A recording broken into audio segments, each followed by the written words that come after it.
And this is Jupiter, fifth planet, Keyforge from Manlius, New York, and I am here to bring you the results of my two games that I played in the Canada versus USA Archon's Corner Challenge. In my first match, I got to play against Rick. He was on H Typhoon Le Distant, as you can see here.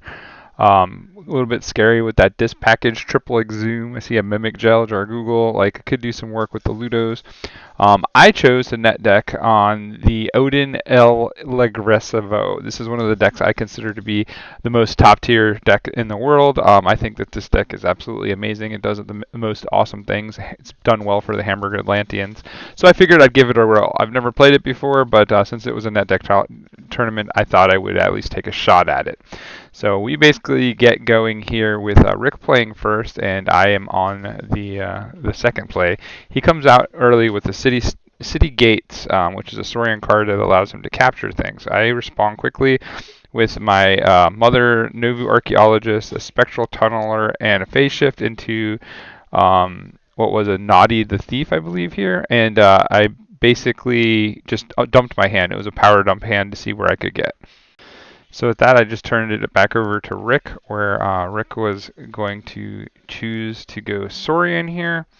And on his turn, he was going to play some hijinks against me, where he is going to drop his Draco Praco and exalt him with or put an amber on him with the City Gates. And then he's going to proceed to stomp out my mother, and then he exalts the Draco with the stomp token, and then he pushes it back over to me with a exile, and basically handing himself to Amber in the bank, putting it on my side here. So that was a pretty nifty move and clever, but I felt I didn't feel too threatened by this at this point. Where on my turn, you're going to see me. I'm going to use the Noddy the Thief here in Shadows to steal one.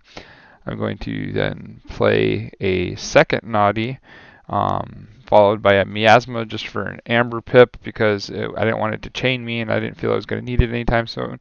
Then I chose to play a Silent Dagger on my Novu Archaeologist. And I chose my Novu Archaeologist because I thought that all the other creatures were higher value to me, so therefore I put it on the thing that was the lowest value, even though it was a pretty high value unit itself. And then basically I discard a Poison Wave because I don't want to put damage on the board here for anything. So Rick responds on his turn here with a Thorium Plasmate, and he uses this to basically kill one of my Noddy the Thieves, which is a good play. And then he follows that up with an information exchange to steal two because of the steal I had the previous turn with the Noddy. So you're going to see all that come down here real quick in a couple moments. But at this point in the game, I'm looking at my hand and I know that I have a Control of the Weak and I have some discards. So I'm starting to plot out a means to victory. I'm like, so here we are on what is turn 3 for me. And I'm looking to try to end the game. I'm trying to figure out how I'm going to get him locked into a house where I can be effective and get the things I need out of it. And with Odin, it seemed like there was a pretty obvious path right here, seeing that I had a very like half disc, half Logos hand that you can't see, but like it looked really good to me. So I decided here on my next turn to go into Dis, and to slow him down a little bit as well because he was up to 4 amber, so I don't want to give him too many free keys. So I go into Dis and I play Charette to capture 3 amber here, and then I play the Stealer of Souls to get me some board presence to put behind my Control the Weak in case he is able to get creatures onto the board. Then I go ahead and Control the Weak him into a what was this, a Logos turn I believe I controlled him into? I don't remember.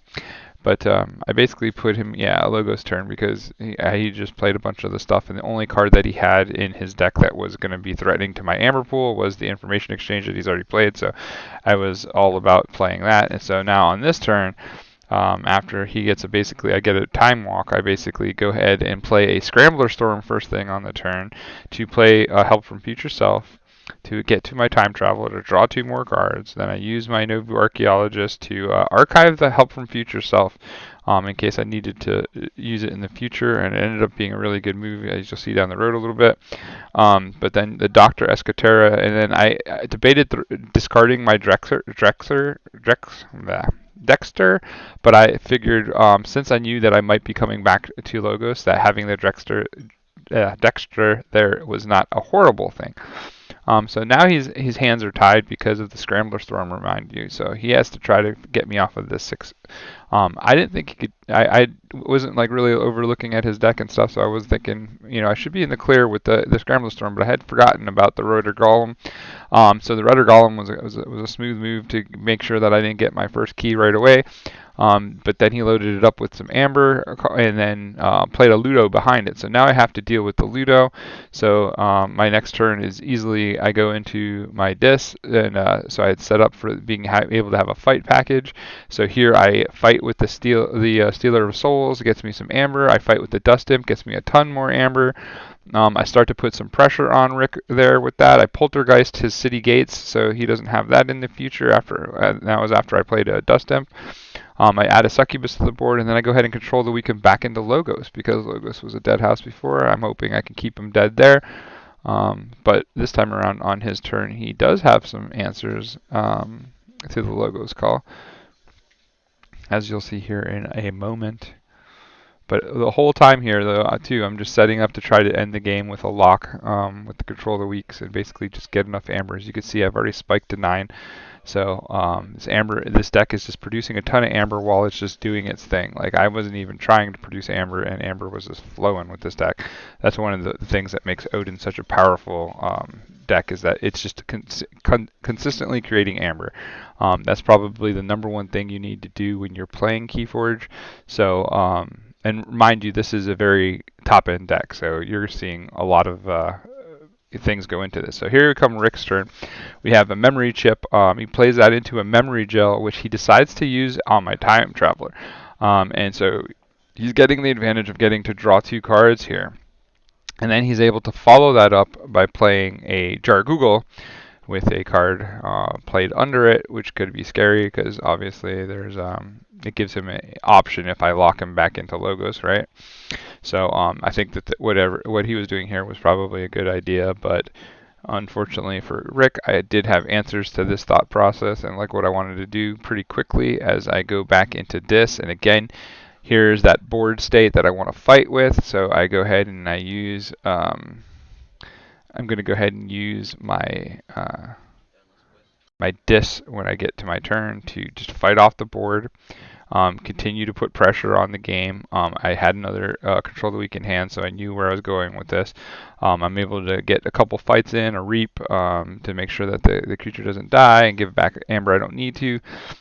Use the Dust Imp again to further my Amber cause when I fight against the Jargoogle, puts that card into his archive.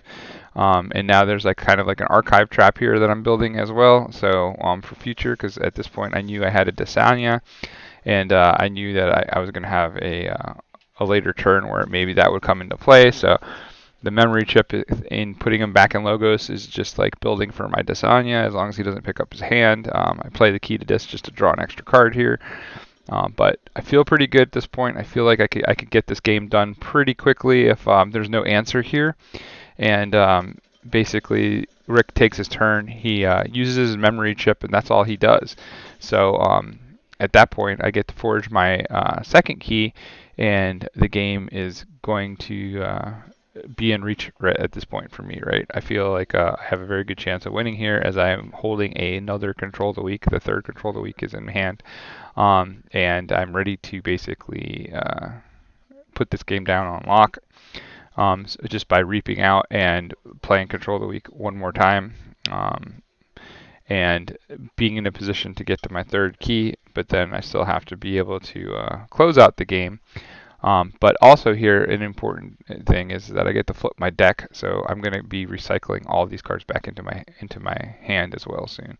So it's a pretty good run for Odin. Like, this is definitely a high roll kind of play for me. I think that I drew about as good as I could, and I was able to just keep a constant amount of pressure. and having a chain of the control of the weeks. This is why when you hear our podcasts and stuff, you always hear me say control of the week is the best card in the game. I just played 3 control of the weeks in a row, and look at how much it's impacted the game, and look at how far ahead I was able to get just by playing control of the week at the end of the turns once I had it established. For newer players, this is, again, a very top-end deck. The Control of the Weak is very powerful, and in this deck it is definitely exploiting the game as far as just taking full advantage of the situation. So here we go, and we throw back to Rick. Now this is where that trap with the Desania comes in, because he's going to memory chip and end his turn again. And at this point I know the game is over because he's not going to be able to do what he needs to do. So I go into my logo suite here, and I'm going to basically use the Time Traveler here to get him back in my deck so I can draw more cards, because again, we're flipping the deck with this. So like by playing the Time Traveler, like I basically put the deck back into mine with the Help from Future Self that I had from earlier, and then I'm going to basically Reap. And then I'm going to play the Desania for just a ton of Amber, and getting rid of the cards that he did have archived. I play the Time Traveler, draw some more cards, play a Sloppy Lab Work, get to my Phase Shift, and then I did draw into another Control of the Week. So the Phase Shift was able to just lock him out with the Control of the Week, put him back in Logos. We already know there's no answer there, so this game was over that quickly. This is how a top-end deck should look. This is how smooth the deck will play out, and hopefully you enjoyed seeing it. I felt bad for Rick because he didn't really get to play Keyforge because things fell in line for me and his deck wasn't able to respond to them. So having responses to things is important too. But sometimes when you high roll, 3 Control of the Weeks in a row, and you find that weak spot, you find the tender spot, like the game can end that quickly. So this is Odin versus Typhoon. And we'll move on to the next game that I played in this series, and this is the last game of the series as well. But here I am going to play against JDG314, and he's playing Sageous Unseen Zukaquip. Note it has 2 mimicries, Nature's Call, and like all kinds of grabber jammer attacks, and just all kinds of bad things for the deck that I chose to play against. Plus, it has library access that can have a pretty good turn. So this deck actually scared the bejesus out of me when it was compared to the deck that I was going to play, which my deck that I was getting ready to play is Grizz Crater Philosopher, and it's a double Key Abduction Dibble Martian Generosity like combo key cheat kind of win deck. So this is like strictly like I have to play my actions, I have to get them moving, but I have to be careful enough to not give his mimicries the value that they could get to counter me, right? And I have to stay ahead of him in Amber here. So this was a very daunting task for me, and let's take a look and see how it panned out, because this was a scary matchup for me, and it was the last matchup of the day for me. So in this game, I am able to go first. So that's kind of a big deal, as it changes kind of what you're thinking and how you're thinking when it comes to how you play. And again, this deck was super scary to me. I was not excited about this. I took a quick look at it again because I was just like, man, there's so many things in this deck that are bad for me trying to set up a Genka combo between the Grabber Jammers. The Grabber Jammers can be useful because they can let me get a higher amount of Amber before I forge a key, but there's just a lot of control and a lot of grab that he can get with that to basically keep me off of Amber as well. So when you play against a Martian Generosity deck, you really want to be either letting them make a key at a cost, or you want them to be at 0. And this deck felt like it was going to have a lot of that, and I was a little bit scared. So for me on my first turn, I did keep my hand of 7 because I had a Binding Irons in it, as you saw before I covered my hand. And I thought that a little bit of slowdown might help me. It might get me to where I am, and maybe it would attempt him to use one of his mimicries early to try to shorten my hand, because I am a combo deck, right? So I figured, this is not as good as it's going to get, but pretty good, because I did have a Generosity in hand already too, so I know I'm going to have it. and I just have to get to it now. So with my Biting Ironers, JDG answered me by playing a Twin Bolt just to get the Amber, plays a Mother and then a Titan Mechanic just to get some board presence out there and start to put a board threat. So I decided here to counter back with a Agent Human and a Mind Warper. And I put a lot of value on my Agent Human because I thought, I remember him having a Witch of the Eye and things like that in his deck. So I didn't want to have a way not to keep them from using their abilities. And so Agent Human was a lot of value to me. And I think by playing a Mind Warper with it, it kind of distracted him enough that he didn't really think about the Agent Human as being such a crucial card. But here I was hoping that his focus would be on the Mind Warper, but I also had a backup because it did have an Exhume in hand, so I knew that if he killed one of them, I was going to get it back anyway. But he did go after the Mind Warper here, which is a good sign that he was going to ignore the Agent Human to some degree. So that was happy days for me as far as the thought process for me going in, especially because, again, I'm playing scared. I'm playing for my life. And basically this, if I lose this match, like the Canadians are tied with us. If I win this match, we win. Like that's kind of where we were at when I went into this game. So it was a lot of pressure, and I follow up here just with like a maintenance turn again, bringing the Mind Warper back with the Exhume. I had to play a not finished with you just for the Amber Pip. I didn't want to put it back in my deck. I wanted to get it back on the board. So I just reload the board, and having Martian creatures with Genka is always good because it gives you an option to reap. So this is where JDG takes that turn that was kind of the one I didn't want to see. Super scary turn where he's going to come out and he's going to drop 2 Grabber Jammers on me and a John Smith. And that's just a lot of like control that's starting to happen here. And you can see now with the John Smith and the Grabber Jammers, like I'm in a place where I got to make a move in a relatively short period of time, and when I make that move, it has to be something that's going to really take this offline because there's a lot of control here and a lot of reaping that can get done. If he gets too far ahead of me, I don't know if I would be able to catch back. So here I basically take a turn to just reap, and play a Sync Drone, trying to get my Amber count to one that is not going to be that can be drained as easily. Was my thinking. Plus, I get to start putting some, stopping him from fighting things on me.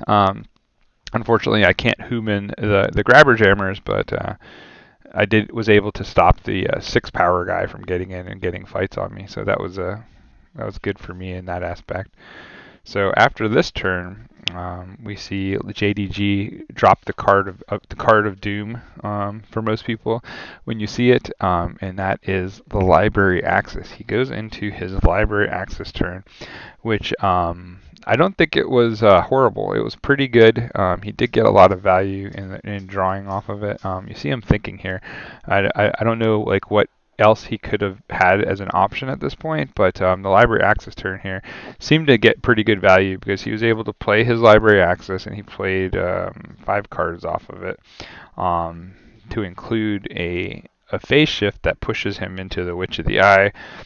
He plays 4 cards off of it, sorry, and then he basically gets to play another Titan Mechanic, and he gets to basically get a Dr. Escotera, and then he phase shifts his Witch of the Eye into play, which now I'm super petrified, because now not only do I have to deal with a John Smith if he goes into Mars doing crazy things, but he also has an option to go into Untamed and basically play his Witch of the Eye to start to recur some of the cards that he's already played, such as phase shifts and things like that. So there's a little bit of scariness that was going on there. Yeah, so that little blackout was basically me basically turning on my Spotify just to get some jams moving because I felt like I was going to need some brain power and I needed to kind of focus, and music helps me focus. So that's where I went with that because that Witch of the Eye was definitely scary to me. So here, JDG finishes the turn off by using his mother to fight my Think Drone and basically kill the Think Drone. And I'm thinking that that's because he thinks that I'm gonna like try to archive up a bit for my key abductions and stuff and try to get some value there, which is correct. I could have done that as well, but here I use Human to work my charrette that's already been under the grab and put it on the Witch of the Eye because it is definitely the most threatening to me. And here I'm basically reaping, and I know right now that I'm going for my Martian Generosity turn. I need to do it, so I do it, and I draw into a whole bunch of cards. I draw into the Orbital Bombardment, which is something I definitely needed to do. I use the Orbital Bombardment here to basically clear out the things of like the problematic things for me, being the Grabber Jammers and the John Smith, and basically whatever else I can grab from it, because I did get a pretty substantial looking orbital bombardment. And then after the orbital bombardment is resolved, I'm going to, I did kill the witch too, because I was scared I might not get out of this turn. But I do get the key abduction into a key abduction, which gives me 2 keys right off the bat. Pretty solid. That's a good spike for me, especially with him at 0 amber. That really helps.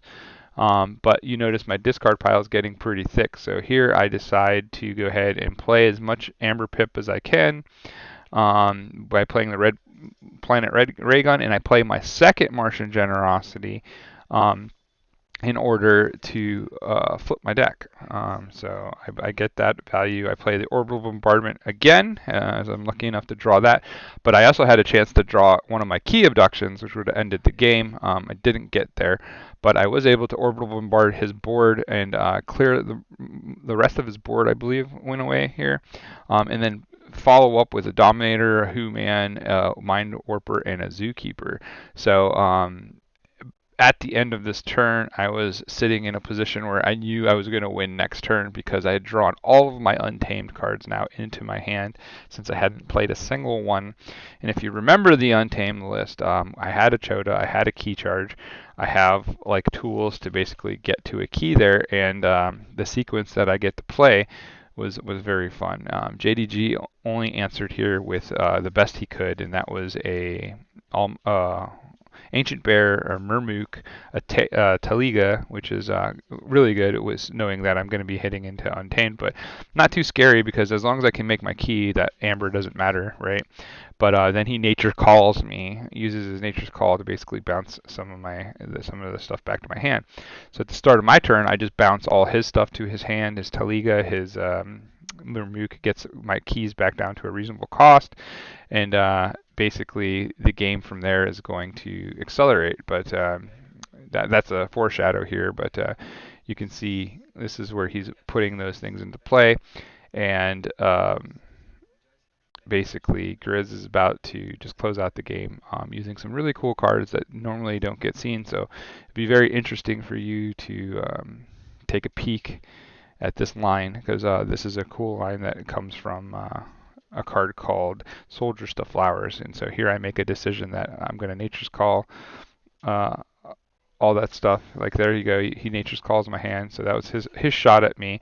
So my shot back was to Nature's Call him and push the Taliga, the Ancient Baron Murmook, back to his hand.